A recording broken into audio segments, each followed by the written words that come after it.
বাঙালির সংস্কৃতিতে মাছ কেবল একটি খাদ্য উপাদান নয়, এটি একটি অবিচ্ছেদ্য আবেগ ও শিল্পের নাম।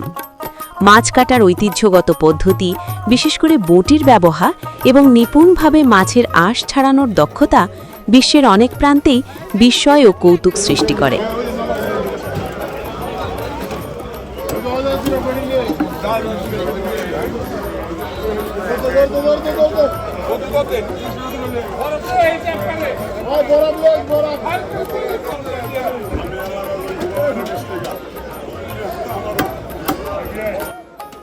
অবাক করা বিষয় হল, পৃথিবীতে প্রায় ৩০,০০০-এরও বেশি প্রজাতির মাছ থাকলেও বাঙালির হৃদয়ে ইলিশের স্থান সবার ওপরে।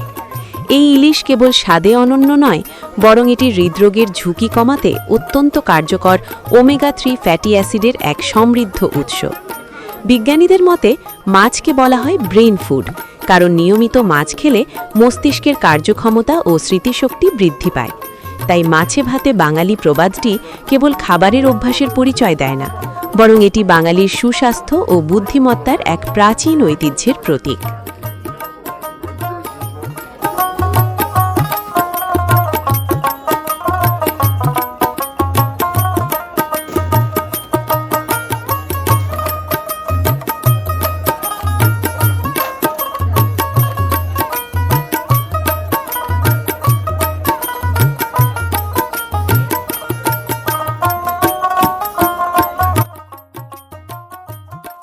আপনারা ভিডিওটিতে যে মাছের বাজারটা দেখতে পাচ্ছেন, এটি মুন্সিগঞ্জের বিক্রমপুরের লৌহজং উপজেলার মাওয়াঘাটে অবস্থিত।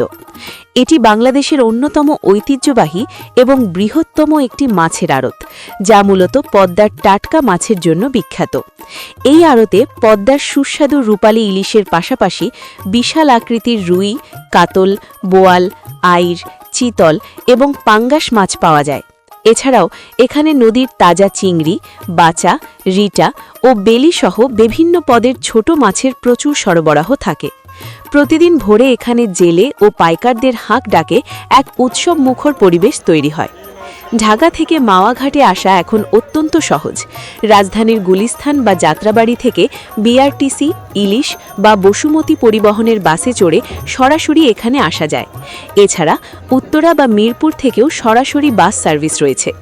যারা নিজস্ব গাড়ি বা মোটরসাইকেলে আসতে চান, তারা ঢাকা মাওয়া এক্সপ্রেসওয়ে দিয়ে মাত্র 1 থেকে 1.5 ঘন্টার মধ্যেই মাওয়াঘাটে পৌঁছে যেতে পারবেন। তবে তাজা মাছের নিলাম দেখতে এবং সাশ্রয়ী দামে কেনাকাটা করতে হলে আপনাকে অবশ্যই খুব ভোরে, অর্থাৎ সকাল 5টা থেকে 7টার মধ্যে আড়তে পৌঁছাতে হবে।